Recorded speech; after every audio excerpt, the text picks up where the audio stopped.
여러분, 우리가 예수님의 십자가에 대해서 생각할 때에 흔히 소홀히 여겨지는 한 가지 면이 있는데, 그것은 성경이 예수님께서 십자가에 돌아가시기 위해서 영문 밖으로 나가셨다라고 하는 표현입니다. 여러분 기억하시죠?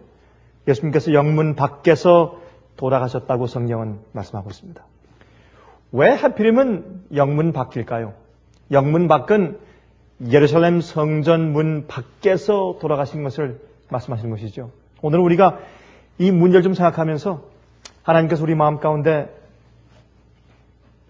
정말 성경 말씀을 통해서 주시고자 하시는 위로, 또 주님께서 우리를 어떻게 취급하시고 또 오늘 우리 곁에 오셔서 뭐라고 말씀하시는지 한번 가만히 기도하는 마음으로 같이 좀 생각해 보도록 하겠습니다.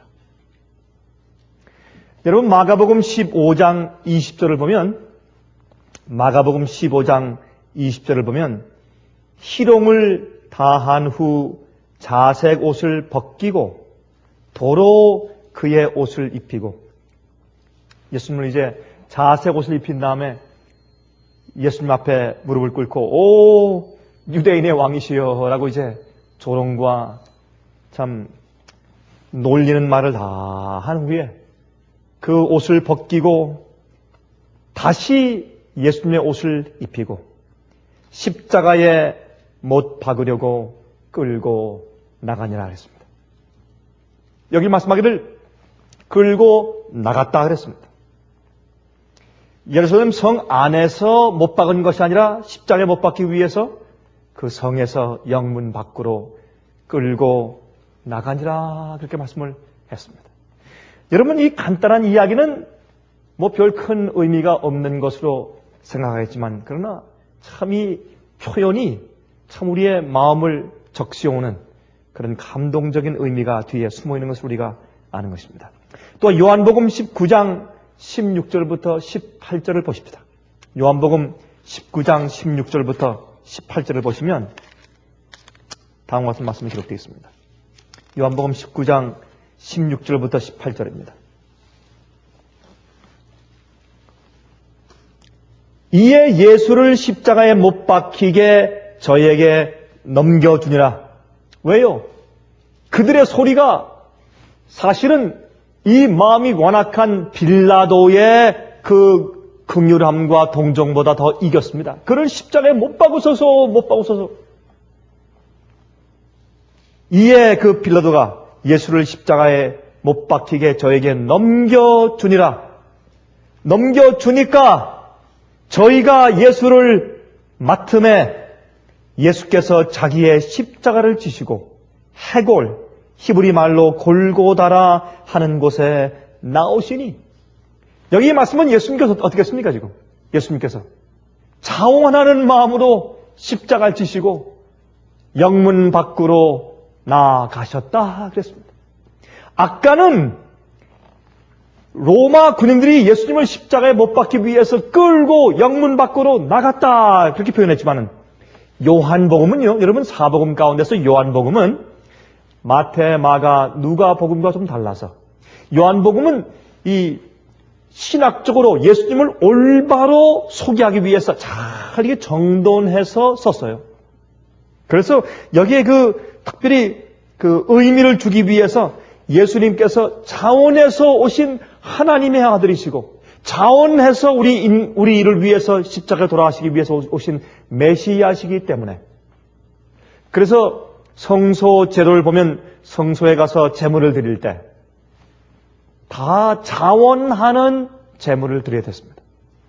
범죄했을 때 속죄제와 속건제는 반드시, 그건 정말 머스트예요. 우리가 반드시 가서 제물을 드려야 되지만 자기를 하나님께 바치는 것을, 헌신하고 완전히 드리는 것을 상징하는 이 번제나 화목제를 말씀하실 때는, 여러분 특별히 레위기서 1장을 보시면 번제에 대해서 나오죠. 2절부터 9절까지 나옵니다. 그 번제에 대해서 말씀하실 때 기꺼이, 영어로 willingly, 자원하는 마음으로 드릴지라 그랬습니다. 여러분, 이 번제는 꼭 드릴 필요가 없어요. 속죄제를 드린 다음에 번제는 사실 함께 드리는 것인데 속죄제를 죄를 속하기 위해서 속죄제를 드린 다음에 그다음에 번제를 같이 드리든지 아니면 화목제를 함께 드리는 것입니다. 그것은 우리의 모든 것을 하나님의 뜻에 맡기고 굴복하고 드린다는 표시예요. 예수님은 이 땅에 오신 번제였습니다. 당신의 모든 것을 다 불살라서 태워서 제가 되기까지 하나도 남김없이 여러분과 저의 구원을 위해서 드려주신 번제였습니다. Burnt offering이었습니다. 그래서 예수님께서는 이 땅에 오신 번제로 오신 분이었기 때문에 여러분 그 히브리서 10장에도 번제를 말씀하고 있지 않습니까? 예수님 당신 자신이 번제라고 그렇게 말씀했지 않습니까? 그러므로 여기에 이제 당신께서 기꺼이 willingly 당신이 원하시는 마음을 가지고 이 해골이라는 골고다라고 하는 것에 나아가셨다. 영문 밖으로 그렇게 말씀하셨습니다. 저희가 거기서 예수를 십자가에 못 박을 때 다른 두 사람도 그와 함께 좌우편에 못 박으니 예수는 가운데 있더라. 여러분 이것이 영문 밖이에요. 영문 밖은 죄인들을 가서 못 박아 죽이는 곳이에요. 영문 밖은 의롭지 못한 자들을 내어 쫓는 곳이 영문 밖이에요. 죄수들이 있는 곳이에요.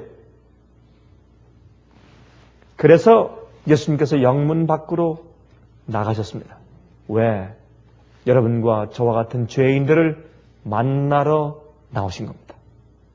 그래서 영문 밖으로 예수님께서 당신의 십자가를 지고 나아가셨다라고 성경은 말씀하고 있는 것입니다. 히브리서 13장 11절부터 13절을 보십시다. 히브리서 13장 11절부터 13절을 보시면 다음과 같은 말씀이 기록되어 있는 것을 볼 수 있습니다.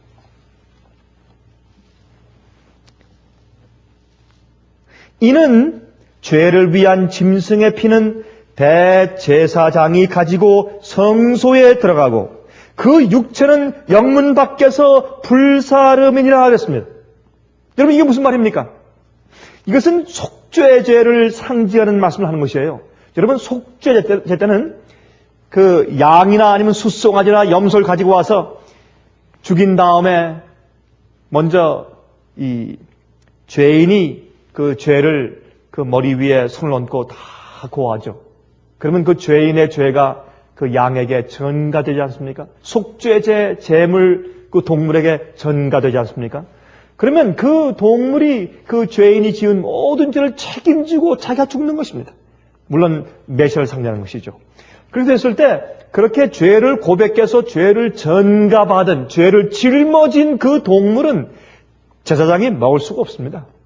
왜요? 부정하기 때문에, 더럽기 때문에, 죄가 짊어짐을 당했기 때문에 그 양고기는 먹을 수가 없습니다. 그래서 그 피를 받아서 피를 가지고 정말 그 피 속에 죄가 좀 들어있으니까 그걸 가지고 성소에 들어가서 정말 휘장 앞에 밑에 바닥에 7번 뿌리고 지성소를 향해서 정말 그 향단 앞에서 이 제사장이 죄를 고백한 그 죄를 위해서 중보 기도를 하지 않습니까? 그 중보 기도하는 일을 하는데 그러므로 그렇게 죄를 대신 짊어진 그 제물의 고기는 피는 가지고 들어가서 뿌렸지만은 그 나머지 모든 고기는 여러분이 사실은 속죄제 때는 그 속에 있는 기름만 다 잘라요. 이 배를 갈라서 이게 다 벌린 다음에 그 안에 있는 내장과 이 가죽 안에 붙어 있는 기름만 전부 잘라서 그리고 콩팥 같은 건 기름투성이니까 그걸 다 잘라가지고 기름만 번제단 위에 놓고 성소들에서 그것만 태웠습니다. 왜 그랬습니까? 그것은 시편 37장 21절입니까? 거기 말씀하기를 이 기름은 죄인들과 죄를 상징하기 때문에 죄를 다 잘라서 태워버리는 것을 상징합니다. 그래서 기름을 다 잘라서 이 번제단 위에 놓고서 기름을 태워버리고 나머지 모든 동물의 모든 몸은 가지고 어떻게 해요? 영문 밖으로 가지고 나가서 정결한 곳에 깨끗하다고 부르는 그곳에 가서 그 육체를 불러 태워서 없애는 것입니다. 그러므로 여러분 이것은 영문 밖으로 간다는 것은 깨끗한 곳에서 죄를 대신 짊어지고 가서 그 몸을 불태우는 곳이에요. 성소제에 의하면 예수님께서 우리 죄를 대신 지시고 부정한 몸이 되셔서 죄를 대신 진 더러운 몸이 되셔서 예수님께서 영문 밖에 나가셔서 골고다 해골이라고 하는 곳에 가서 십자가에 우리 대신해서 못 박혀 돌아가신 것입니다. 그렇기 때문에 우리가 예수님의 그 거룩하신 태워 돌아가신 번제의 경험 때문에 우리가 정결케 되는 것입니다. 예수님께서 영문 밖으로 나가셨다. 그렇게 성경은 말씀하고 있습니다. 우리 다시 읽읍시다. 이는 죄를 위한 짐승의 피는 대제사장이 가지고 성소에 들어가고 그 육체는 영문 밖에서 불사름이니라. 그러므로 예수도 자기 피로서 백성을 거룩해 하려고 성문 밖에서 고난을 받으셨느니라 그랬습니다.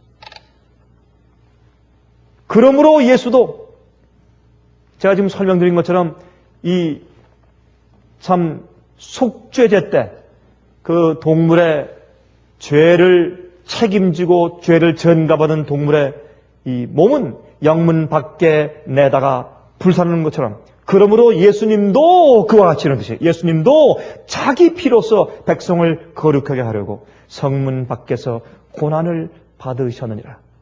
그런즉 우리는 그 능욕을 지고 영문 밖으로 그에게 나아가자. 우리는 그 무엇을 지고? 능욕을 지고. 능욕이 무슨 뜻입니까? 능욕. 능욕은 참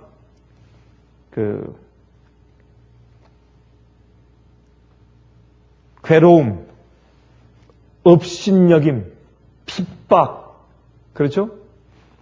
완전히 그 사람에게 아주 정말 못쓸 일을 하는 이제 그런 그 체형을 의미하죠. 능욕을 받고 많은 욕을 받고 그런 뜻이죠. 능욕을 지고 영문 밖으로 그에게 나아가자 그렇게 말했습니다. 그래서 예수님의 피는 상징적으로 하늘에 올라가서 우리가 예수님의 피와 섞여 있기 때문에 우리가 의로 덮어주심을 받고 용서를 받고 정결을 받고 거룩하게 함을 받지 않습니까? 그러나 제물의 기름은 번제단 위에서 태우고 몸은 영문 밖 불사르는 정결한 곳으로 가져가서 태우는 것입니다. 그게 속죄 제사의 방법이었습니다. 우리 한번 읽어보십시다. 레위기서 4장. 우리 레위기서 4장입니다.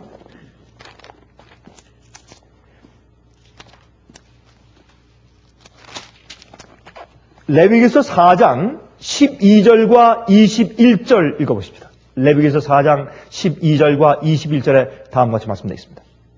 곧 그 송아지의 전체를 진 바깥 재버리는 곳인 무슨 곳으로? 정결한 곳으로 가져다가 불로 나무 위에 사르되 곧 재버리는 곳에서 살을 찌라 그랬습니다.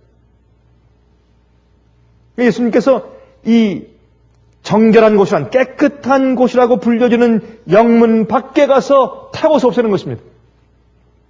그는 그 숫송아지를 진 밖으로 가져다가 첫 번 숫송아지를 사름같이 살을 찌는 이는 회중의 속죄제니라.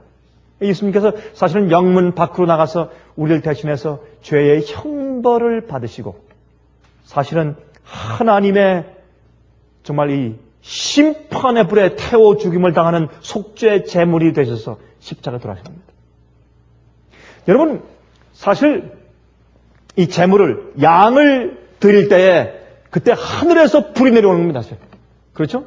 하늘에서 불이 내려오는 그 일이 솔로몬이 성전을 지은 다음에 제일 처음에 이 속죄제를 드리고 번제를 드릴 때 하늘에서 불이 내려온 것을 우리가 이제 성경에서 읽습니다.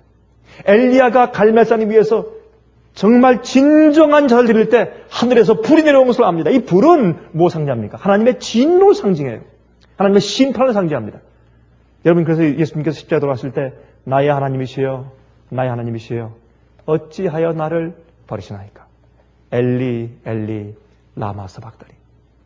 그것은 하나님의 심판의 불을 받아서 태워 죽임 당하는 것을 의미하지 않습니까? 예수님의 영혼이 견딜 수가 없어서 너무 괴로워서 죄의 무게를 지시다 견딜 수 없어서 나의 하나님 왜 나를 버리십니까? 바로 그것이 불로 그 속죄양을 태워 죽이는 것을 의미합니다. 예수님께서 사실은 이 속죄양, 번제양이 되셔서 하나님의 불의 심판을 우리 대신해서 받으시는 것을 상징하는 것이죠. 그것이 예수님께서 영문 밖으로 나가셨다 그런 뜻입니다. 사실은.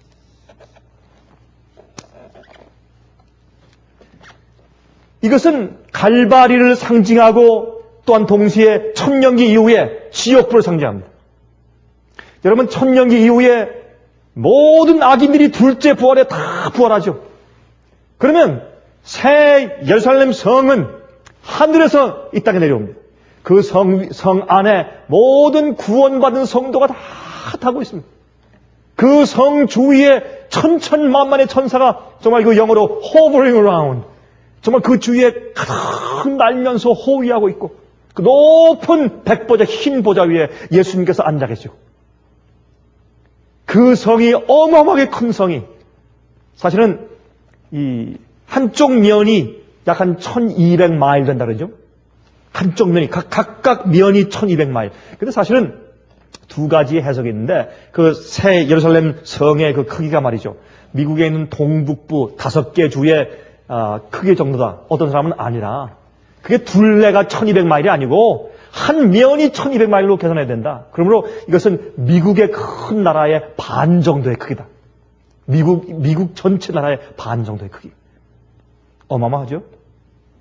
그리고 이제 그런 큰 새 예루살렘 성전이 정말 그 성도를 태우고 이 땅에 내려올 때, 그때 이 땅에 죽어있던 모든 악인들을 전부 하나님께서 부활시킨 다음에 이제 그들에게 다시 책을 펴서, 지금 하늘에서 책을 펴서 조사하고 심판하시면서 구원받을 자들이 왜 그들이 구원받는지를 전부 다 일일이 마귀 앞과 우주 앞에서 증명해서 하나님께서 그들을 구원해서 영원히 살게 하시는 것이 얼마나 의로운 처사며 심판인가 라는 것을 다 보이시지만, 그러나 천년기 동안은 우리 의인들이 왜 저 사람들이 왜 이 하늘에 오지 못했는가?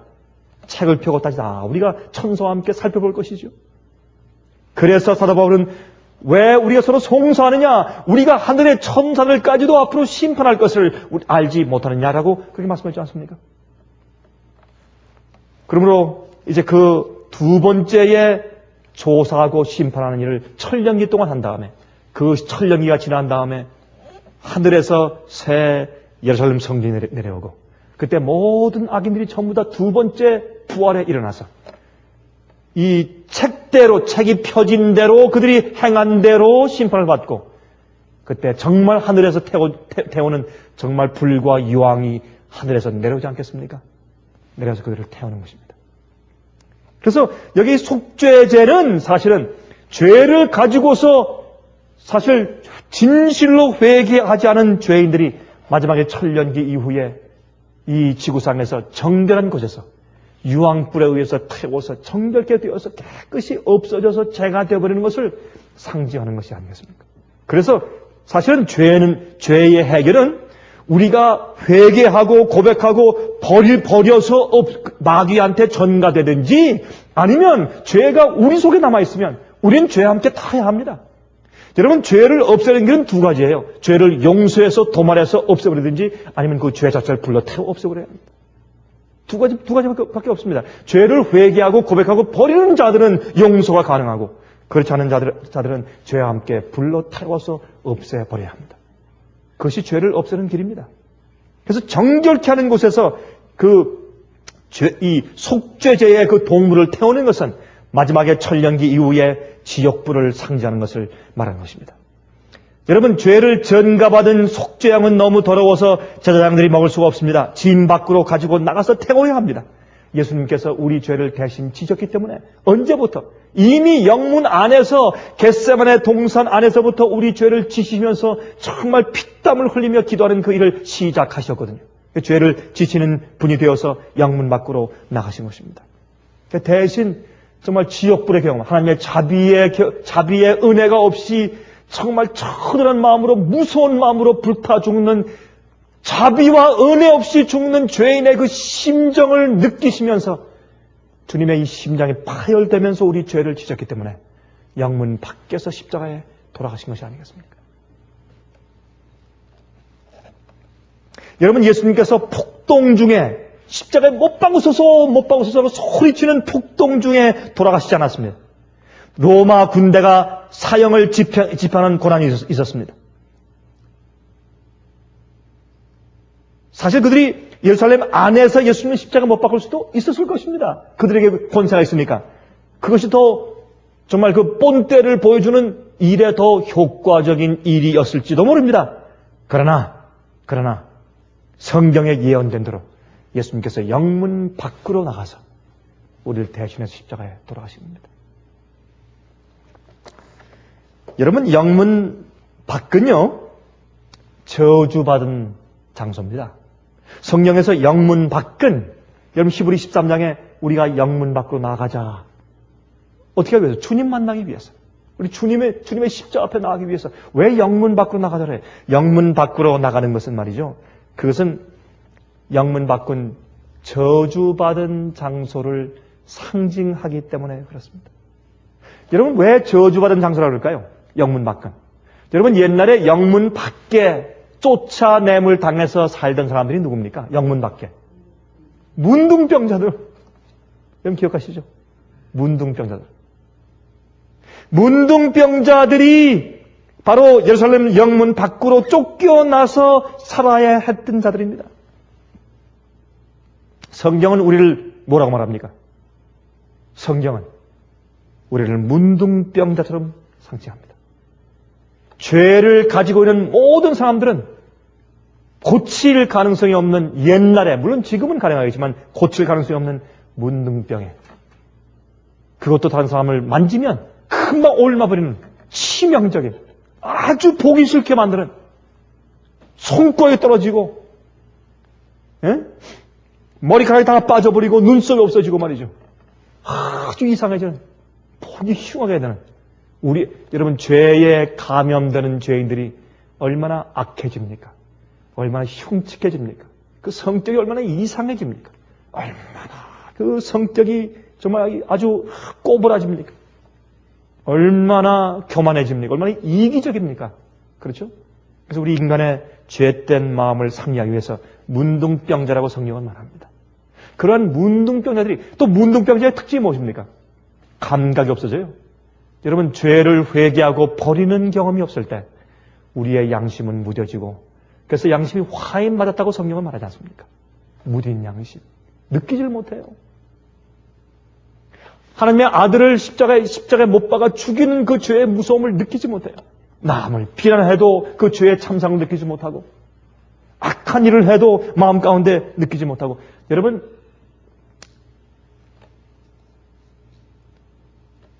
죄인들이 예민하게 느끼는 것은 자기 자신을 위한 이기적인 어떤 일 이외에는 남을 위해서 예민한 감정을 느끼지 않죠. 죄가 우리 마음을 채우면 다른 사람을 위해서는 예민해지잖아요. 그러나 죄는 우리 자기 자신에 대해서는 이기적으로 아주 예민하게 만들어요. 조금만 남이 날 건드리면 금방 예민해지고, 조금만 내가 손해보면 예민해지고. 그건 예민하지만은 그러나 남들을 위한 예민성과 하나님을 위한 영적인 일의 예민성은 완전히 무뎌지지 않습니까? 죄를 버리지 않는 자들은 문둥병자입니다. 느낌이 없어요. 그리고 이제 그런 문둥병자들이 처한 곳이 바로 영문 밖입니다. 예수님께서 영문 밖으로 나가셔서 돌아가셨다는 것은 바로 우리를 위해서, 우리가 있는 곳에 가서 우리를 대신해서 또 우리를 만나시기 위해서 이제 가셨다는 그런 뜻이 그 속에 깊이 내포되어 있는 것을 우리가 이해할 수가 있는 것입니다. 여러분, 이 문둥병자들은요, 살아있는 건강한 사람들 앞에 나타날 수가 없습니다. 길을 갈 때는 부정하다라고 외쳐야 합니다. 그러나 한 가지 재밌는 것은요, 문둥병자들도 죽는 죄수 앞으로는 갈 수가 있었습니다. 문둥병자도 죽으러 가는 죄수, 정죄받은 죄수 앞에는 갈 수가 있었습니다. 다시 말해서 문둥병자는 십자가에 못 박히는 죄수 앞에는 갈 수가 있었습니다. 여러분, 그래서 우리가 아직 죄인일 때, 로마서 뭐라 그랬어요? 우리가 아직 죄인일 때 예수님께서 우리를 위해 십자가에 돌아가심으로 그렇게 말씀하셨어요. 우리가 아직 여전히 죄인일 때. 그래서 우리가 죄인들이, 문둥병자인 우리들이 나아가서 하나님 메시아를 만날 수 있는 곳으로 주님께서 가셨어요. 그것이 영문 밖으로 십자가를 지고 가셨다. 그렇게 성경은 표현하고 있는 것입니다. 여러분, 문둥병자들도 구원받은 한편 강도들에게 하신 말씀을 들을 수가 있었습니다. 내가 나와 함께 어디에요? 낙원에 있을 것이라는 그 말씀을 문둥병자들도 들을 수가 있었어요. 만약 예수님께서 영문 안에 계셨으면 들을 수가 없었습니다. 그럼 사실 우리 영문 밖에 하는 그 얘기는 간단하지만은 이 영문 밖이란 그 말씀의 뜻, 그 뒷면에 있는 참 우리 마음을 적셔주는 정말 그 감명 깊은 그 의미를 우리가 발견하게 되는 것입니다. 영문 밖에. 여러분 기억하십니까? 모세 누나 미리암. 모세 누나 미리암이 무슨 병에 걸렸었어요? 잠깐 동안. 문둥병. 왜요? 모세 누나 미리암은 훌륭한 사람이었어요. 이스라엘 백성들이 말이죠. 애굽에서 나와서 홍해를 건넌 다음에 찬송을 지도한 사람이 누구였습니까? 미리암이었어요. 시를 지어서 부른 찬송한 사람이 미리암이었어요. 이 미리암은 애기 모세를 갖다가 갈대 상자에 넣어가지고 어디에요? 나일강에 띄워가지고 흘러갈 때 그 갈대 숲에 따라가면서 조금 숨어서 그 애굽 왕의 그 바로의 딸 공주가 그것을 건져가지고 보는 그때까지 종일 바라보고 있다. 자기 그 동생을 너무 사랑하고 어떻게 되는가 기도하는 마음으로 아주 조마조마하는 마음으로 있다가 그 공주가 그걸 건지자 얼른 뛰어가서 내가 유물 좀 구해드릴까요? 이렇게 했던 그 모세를 그렇게 사랑하며 그렇게 정직하고 고결한 품성을 가진 그 미리암 누나가 말이에요. 나이 차가 꽤 됐겠죠? 나이 차이가?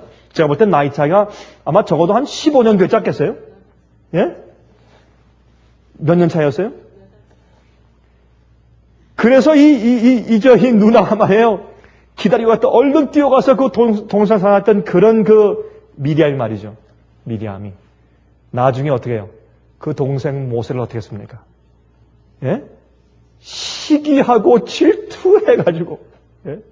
이 누나가 시기하고 질투해가지고, 하나님께서 택하신 주의 선지자를 시기하고 질투했을 때 주님께서 온 회중 앞에서 본복을 보기 위해서 절대 그런 일이 다시 없게 하기 위해서 누나라도 하시라도 문둥병이 하얗게 오게 해서 진 밖에 영문 밖에 나가서 일주일 동안 있다가 들어오겠습니다. 여러분 무엇을 상징합니까? 죄는 그렇게 무서운 겁니다. 죄는 부부 사이를 냅니다. 죄는 부모와 자식 사이를 냅니다.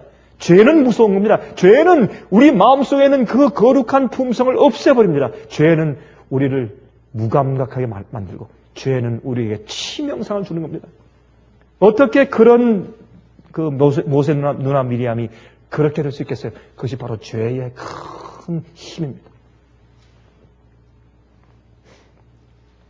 어떤 때는 우리도 하늘이 철문처럼 닫혀서 응답도 없이 버림받은 것 같은 느낌을 느낄 때가 있습니다. 버림받은 문둥병자처럼 느낄 때가 혹 우리에게도 있을 수 있습니다. 그래서 예수님께서 우리를 만나시기 위해서 죄를 지시고 우리가 있는 영문 밖으로 나오셨습니다. 하늘 예루살렘 성을 떠나셔서 죄의 문둥이들인 우리가 살고 있는 영문 밖으로 십자가를 지고 나오셨다 그랬습니다. 그래서 우리가 여전히 아직 죄인 되었을 때 우리 죄를 속하기 위해서 십자가를 지셨다. 그렇게 말씀을 하고 있습니다.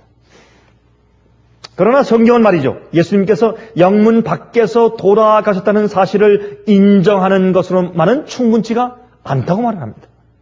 우리가 영문 밖으로 나아가는 것으로 충분치가 않다고 성경은 말하고 있어요. 아까 우리 읽었지 않습니까? 히브리서 13장에 어떻게 말했습니까? 13장 13절에 그런즉 우리는 그 능욕을 지고 영문 밖으로 그에게 나아가죠. 예수님의 그 수치와 능력을 우리도 지고 우리 십자가를 지고 예수님께 나아가자. 그것이 예수님 만나는 길이에요.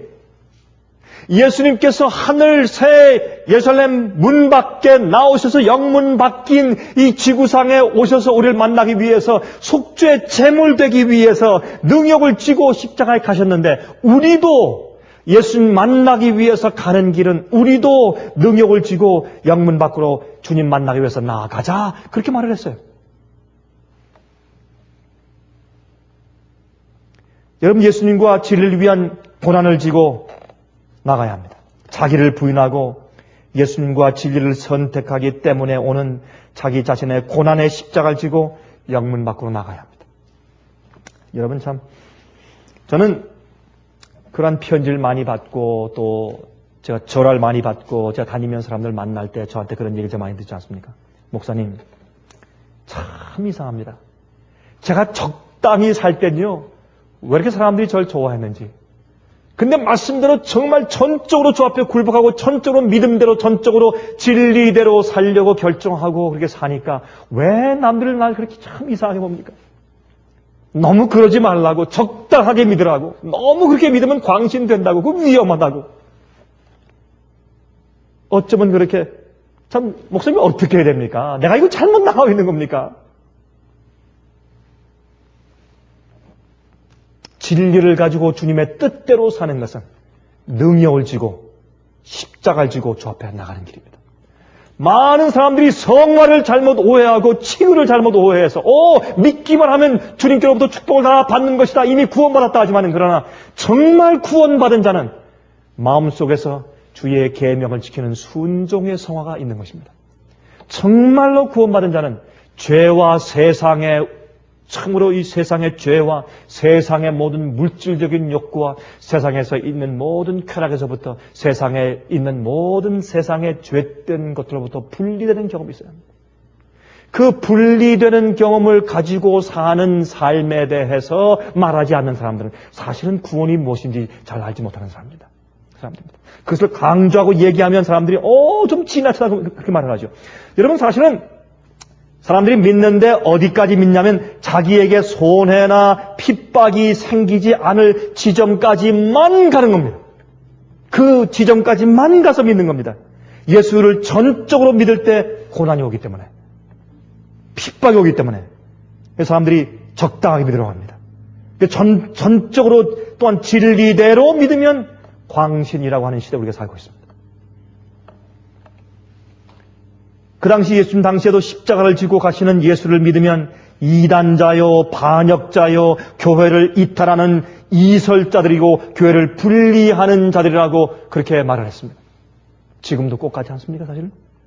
교회의 전통과 유전들을 무시하는 분리주의자들이라고 그렇게 말을 했어요. 그것이 바로 제자됨의 대가였습니다. 똑같았어요. 그래서 영문 밖으로 가신 예수님은 사실 그런 취급을 받고 능욕을 다 지시고 교회에서 쫓겨나서 능욕을 지시고 십자가를 지고 영문 밖으로 가셨습니다. 그러므로 사도 바울은 말하기를 우리도 예수를 만나기 위해서 영문 밖으로 우리도 능욕을 지고 예수께 나아가자 그랬어요. 오늘 제가 얘기하는 이 얘기는 여러분들에겐 별로 큰 의미가 없을지 몰라요.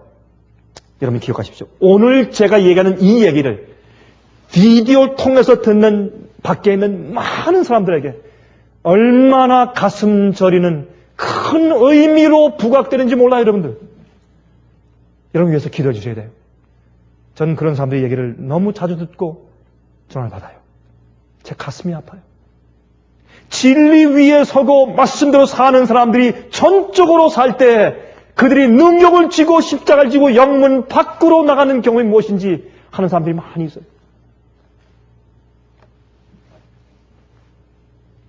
제자됨의 대가. 참 많은 사람들이 질 때문에 고통당하고 있어요. 그러나 예수님을 만나기 위해서 능력을 지고 십자가를 지고 나가야 돼요. 예수께서 말씀하기를 너희가 나를 따라오려거든 너희 자신을 어떻게 하고 부인하고. 우리 자신을 부인한 것이 뭡니까? 우리의 욕심, 우리의 뜻, 우리의 계획, 내가 하고 싶은 것. 그것이 주의 말씀과 진리와 어긋나면 하지 말아야 합니다. 내 것을 버리고 주님의 뜻을 택하는 것입니다. 자신을 부인하고 내 욕심과 내 정욕과 내 뜻을 버리고 내 소원을 버리고 예수님의 뜻을 받아들이고 나를 부인하고. 나를 부인할 때 무엇이 옵니까? 능력이 와요. 고난이 오고 십자가가 와요. 남이 나를 이상하게 여겨요. 욕해요. 핍박해요. 날 따돌려요. 외로워져요. 핍박이 와요. 어떤 데 망해요. 능력을 지고 자기 십자가를 지고 나를 쫓으라 말했어요. 누구든지 나를 따라오려거든 자기 자신을 부인하고 자기 십자가를 지고 와서 나를 쫓으라 라고 말씀하신 것이 주님의 명령입니다.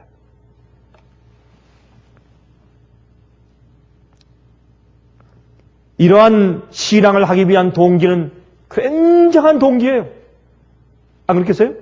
이렇게 내가 내 자신을 부인하고 능욕의 십자가를 지고 주님을 따라가야 할 텐데, 그렇게 하기 위해서 그렇게 하고 싶어지는 그 동기 유발, 그 동기 유발은 보통 동기 유발이겠어요, 여러분? 그는 돈을 벌기 위해서 하루에 10시간, 12시간, 15시간 일하는 그 동기보다 더한 동기 유발이요, 그것은.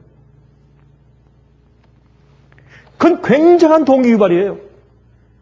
내 모든 것을 포기하고 주님 따라가는 그 동기 유발은 보통 동기 유발이 아니에요.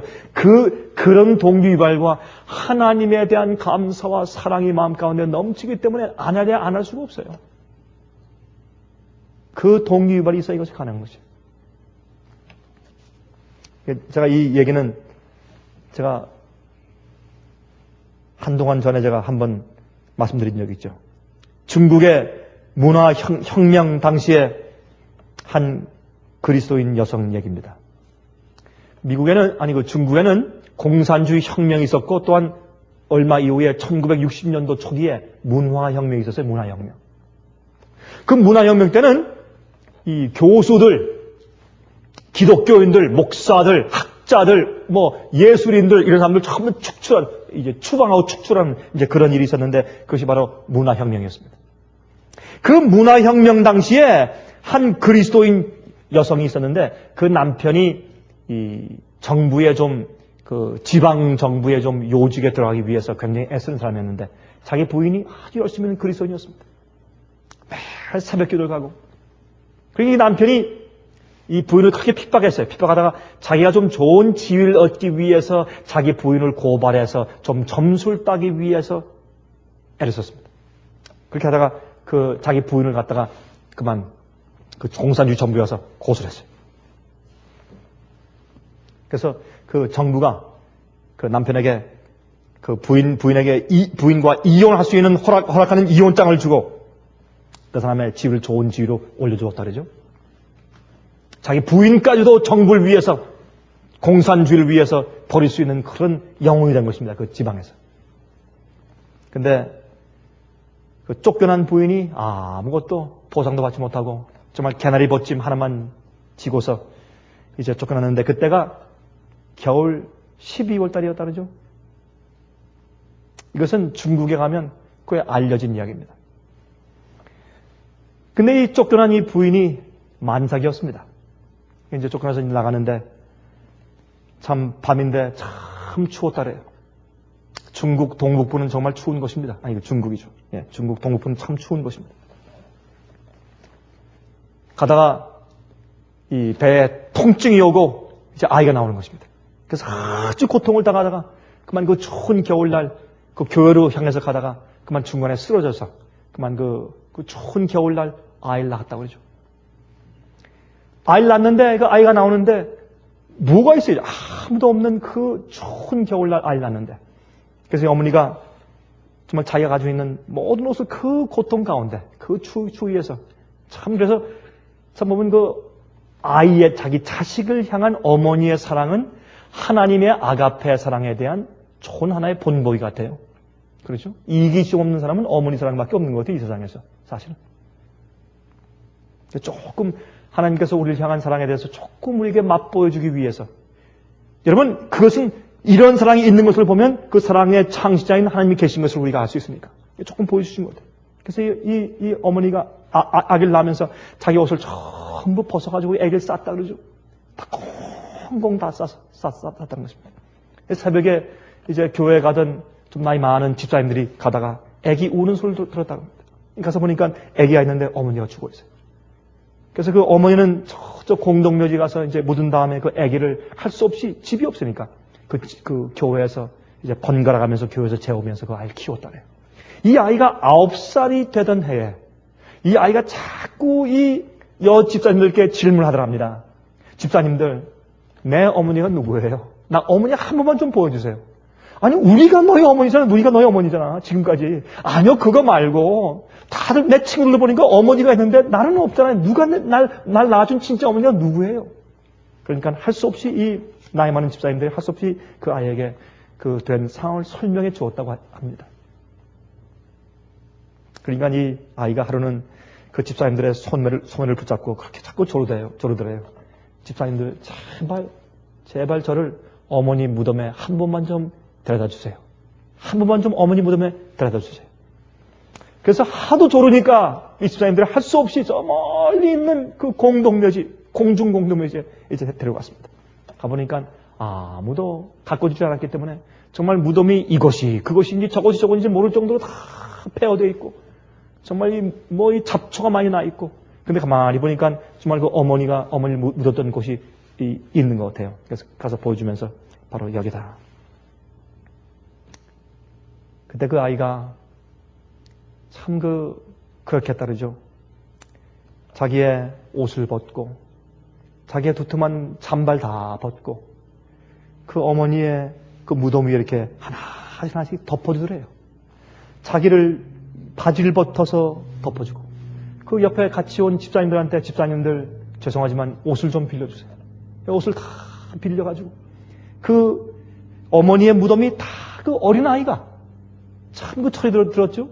그 무덤 전체가 옷으로 전부 다 이렇게 덮여줄 때까지 옷을 빌려가지고 다 무덤을 덮으면서 이렇게 울면서 아이가 말하더래요.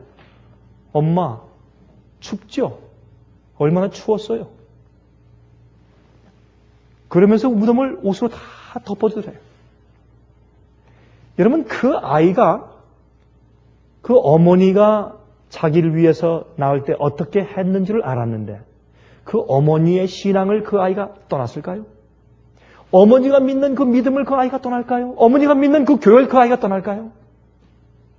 여러분, 그 아이가 믿는 믿음에 굉장한 동기유발이 생긴 겁니다. 왜요? 그걸 깨달았어요. 몰랐던 걸 알았어요. 그래서 우리가 죄인 되었을 때 예수님께서 영문 밖으로 나가신 것이 왜 문둥병들이 있는 곳에 점점하던 죄인들이 있는 곳에 우리 죄를 지시고 나가신 것이에요.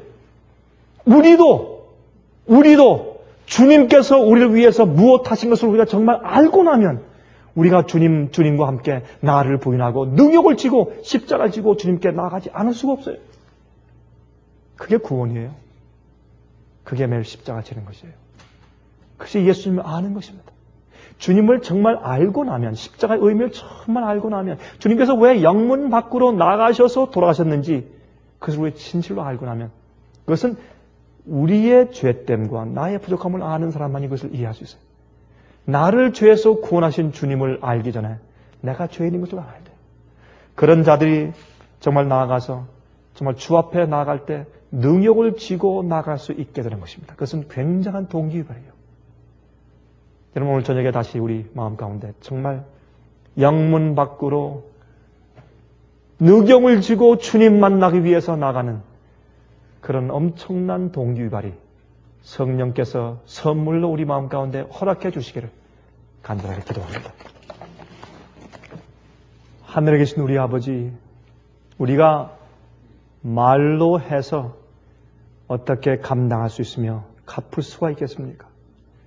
주 우리 마음 가운데 주의 성령의 감화를 매일매일 더하셔서 우리 주님께서 우리를 위해서 행하신 거룩한 희생이 무엇인지 깊이 알게 해 주시옵소서. 그것이 우리 마음속에 너무 감격하고 감사해서 매일매일 능력을 지고 영문 밖에 나아가 주님 앞에 부복하게 도와주시옵소서. 주님 성도들을 호명하시고 데리러 오실 때 저희가 주님의 십자가 밑에서 정결케 함을 받았기 때문에 그곳에 있게 축복하여 주시옵소서. 주님이시여 주님 위해서 제자됨의 대가가 무엇인지를 알게 해 주시옵소서. 예수 그리스도의 귀하신 이름을 의지해서 간절하게 기도하옵나이다. 아멘.